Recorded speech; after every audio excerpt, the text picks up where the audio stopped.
Bonjour les amis de la forêt. Alors aujourd'hui, je vais parler du traité constitutionnel européen et du traité de Lisbonne.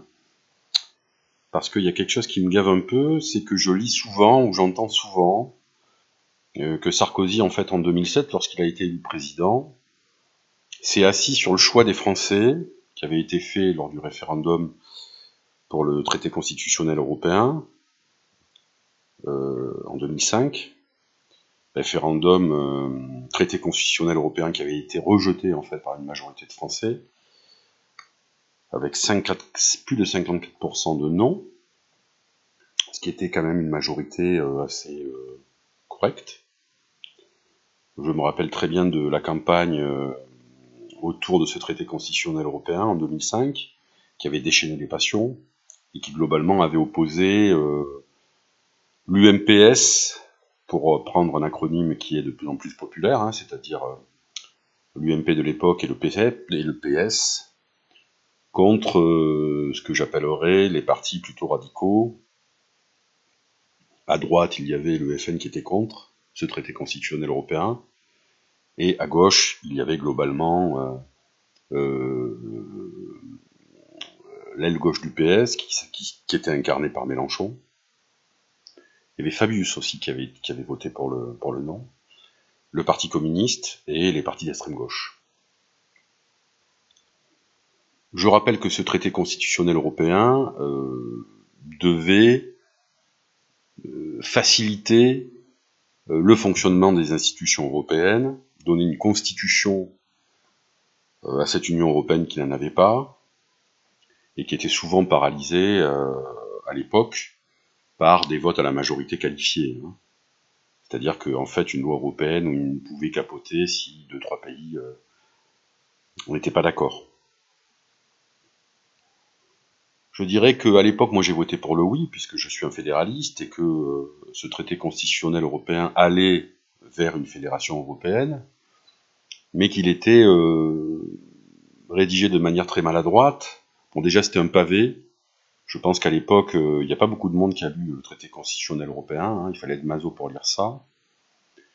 Ce qui posait problème, apparemment, de mémoire, c'était la partie 3, avec la fameuse formule de la concurrence libre et non faussée, qui était une formulation malheureuse, puisqu'évidemment, une constitution ne doit pas prescrire ou couler dans le bronze un modèle économique.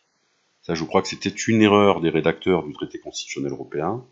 Je crois que Giscard l'a reconnu d'ailleurs après, hein. Et que même a posteriori, si c'était à refaire, peut-être je voterais pour le non, parce que même si j'ai les convictions fédéralistes, cette partie 3 était, il faut bien le dire, débile, quoi. Alors le traité a été rejeté. Dans les 25 États à l'époque, le traité aussi a été rejeté par les Néerlandais, hein. Puisque en fait, à l'époque, il y avait 25 États membres, et qu'il fallait que le traité constitutionnel soit ratifié par les 25 pays membres de l'Union européenne. Donc après cet échec, qui a mis à mal le projet fédéraliste européen, qui mettra, je pense, énormément de temps à se réactiver, s'il se réactive, c'est même pas sûr. Lors du Conseil européen de juin 2007, les chefs d'État et de gouvernement se sont mis d'accord pour un nouveau traité qui sera appelé le traité de Lisbonne et qui est entré en vigueur en 2009. Beaucoup d'opposants en fait au traité constitutionnel européen, notamment au FN et au Front de gauche, disent que Sarkozy, qui a été élu président en 2007, s'est assis en fait sur le choix des Français, qui avaient rejeté les TCE, pour faire voter via le Congrès, et non pas par un référendum, le traité de Lisbonne. Alors déjà, Sarkozy n'a jamais caché pendant sa campagne électorale, pour être élu président, qu'il allait faire voter le nouveau traité de Lisbonne par les deux assemblées réunies en Congrès. Il ne l'a jamais caché. Et il a été élu par les Français.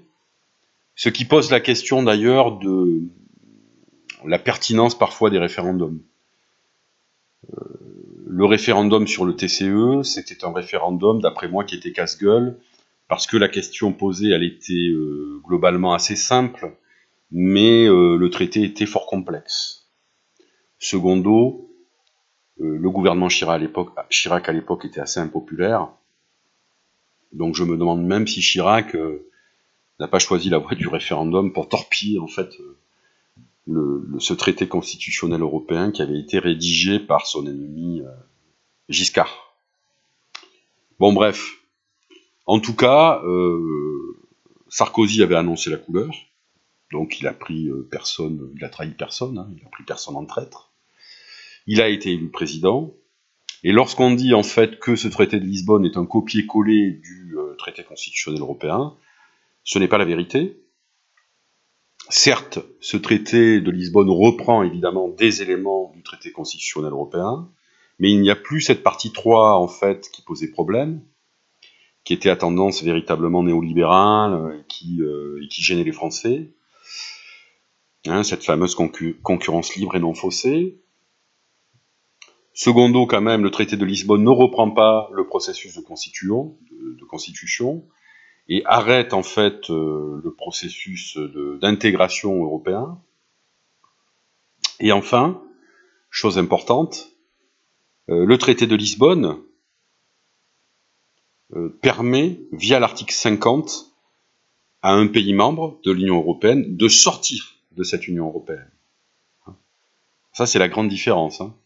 Sans le traité de Lisbonne, le Brexit aurait été impossible. C'est-à-dire que paradoxalement, le traité de Lisbonne a tenu compte des prévenances de certains peuples européens envers les institutions européennes en permettant à des États membres de l'Union européenne de sortir de cette Union européenne via l'article 50. Et ça n'existait pas avant. Donc dire en fait que les deux traités sont des copier-coller, ce n'est tout simplement pas vrai. Et je pense qu'on fait un mauvais procès à Nicolas Sarkozy. Je suis pas du tout sarkozyste, mais à ce niveau-là, Sarkozy avait annoncé la couleur. Il avait bien dit dans sa campagne électorale qu'il allait faire voter le nouveau traité européen, le traité de Lisbonne, par le Congrès.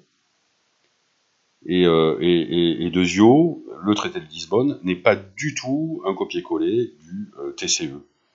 Donc globalement, l'avis des Français a été respecté. Je vous remercie.